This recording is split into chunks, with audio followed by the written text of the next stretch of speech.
que también son de preocupación. ¿Por qué? Porque en 120 días, en 4 meses, usted y yo, quienes estamos en condiciones de votar, estamos llamados a las urnas a la primera elección judicial que celebrará este país. Esta semana por fin se pusieron de acuerdo para las boletas, que siguen siendo confusas. Y esta semana el Senado de la República hizo la chamba del Comité de Evaluación del Poder Judicial, insacular, tómbola pues, a través de la tómbola elegir a las candidatas y candidatos para jueces, ministros y magistrados.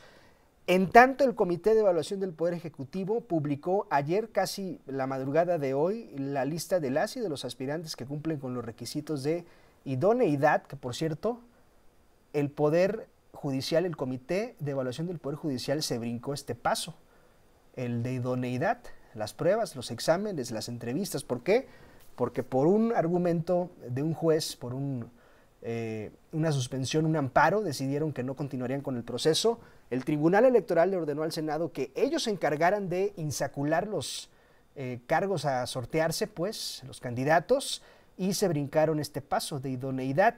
Mañana domingo, y esto es importante, mañana domingo el Poder Ejecutivo, el Comité de Evaluación del Poder Ejecutivo realizará el proceso de insaculación.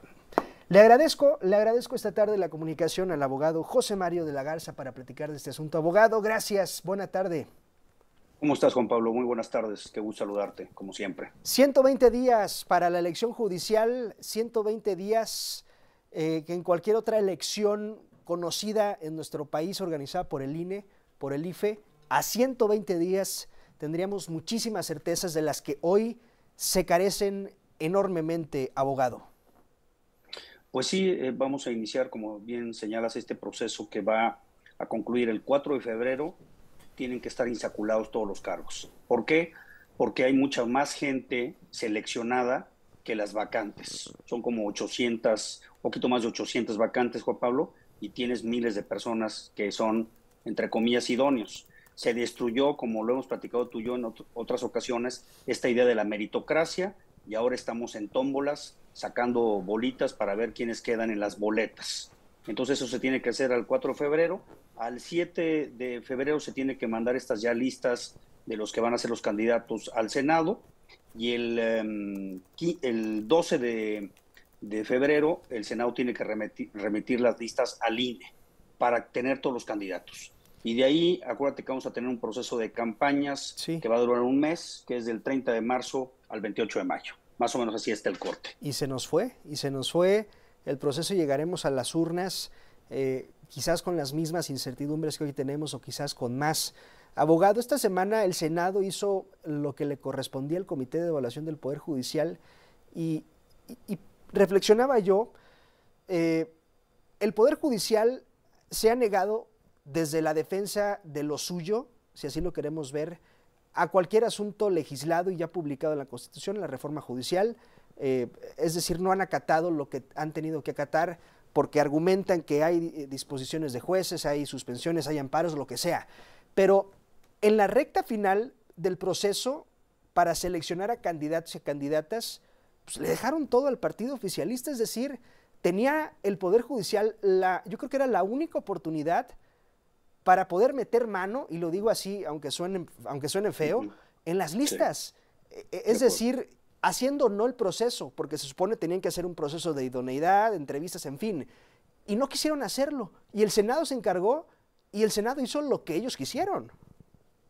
Un error tremendo, Juan Pablo, a mi juicio, porque efectivamente los mejores perfiles, las personas más preparadas, estaban en estas listas que estaba preparando el Comité del Poder Judicial, y pues bueno, entraron en esta dinámica, como tú bien nos señalas, de decir hay un amparo, no podemos hacer nada, acabaron renunciando y dejaron que tanto el Senado como el Ejecutivo pues completara todos estos espacios, hiciera esta chamba, y nos quedamos sin la oportunidad de que el Poder Judicial pudiera hacer un trabajo, como dices tú, de entrevistas, de revisión de perfiles y de mandar pues a lo mejor que se puede tener, ¿no? En este caos que se está generando, sí, en donde el Poder Judicial va a quedar en manos de inexpertos. Quizás, Juan Pablo, esa lista nos hubiera podido salvar en algunas posiciones de gente que tenga experiencia y decir, bueno, por lo menos de todo esto quedaron algunas personas que sí saben y que tienen entendimiento de cómo funciona un tribunal, ¿no? Pero pues yo entiendo que el Poder Judicial le ha faltado mucha habilidad política, no ha sabido entender el momento y ha entrado en este debate que a mí me parece que, pues sí, fue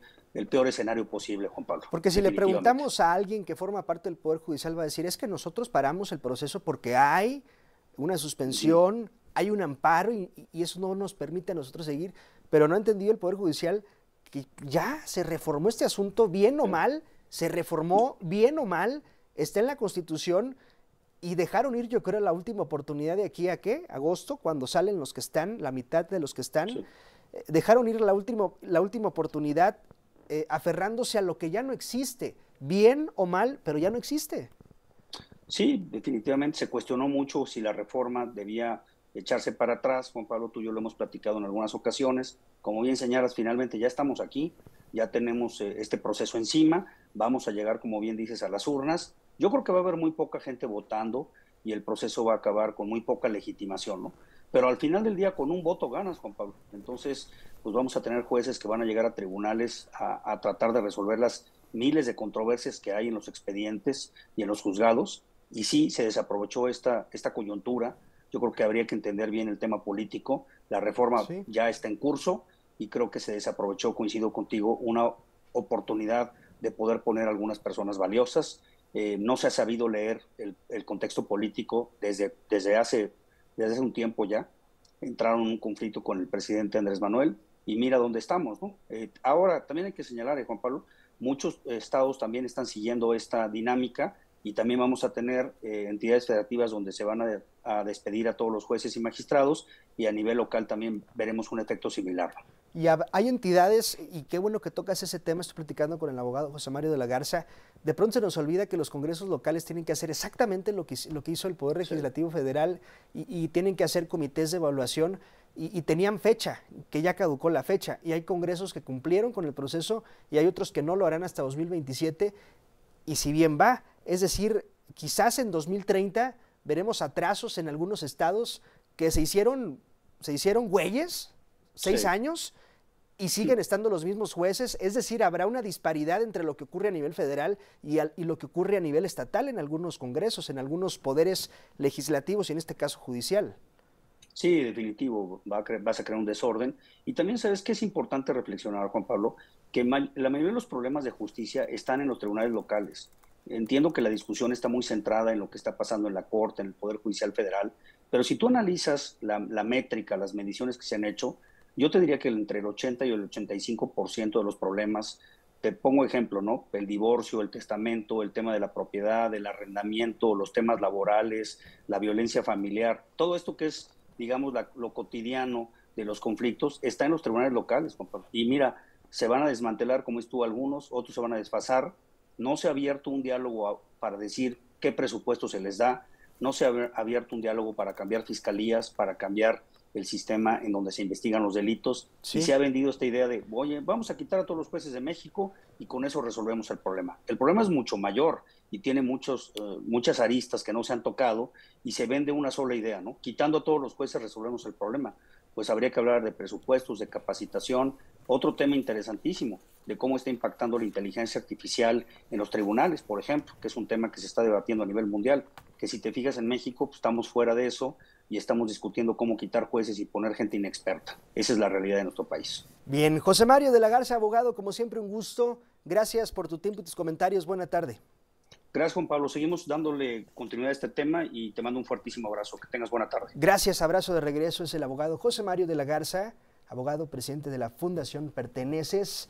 120 días, apúntenlo en su agenda, en su fin de semana, ese fin de semana, el del 1 de junio. La cita para que usted y yo, insisto, quienes estamos en posibilidad legal de votar, acudamos a las urnas a la primera elección judicial que a 120 días está llena de incertidumbre. El Poder Legislativo haciendo la chamba del Poder Judicial porque el Tribunal Electoral así lo ordenó, congresos locales que no han avanzado, en fin, está el engrudo pues hecho bola. Vamos a la pausa, la primera hora de Fórmula Noticias, estoy con usted hasta las 8.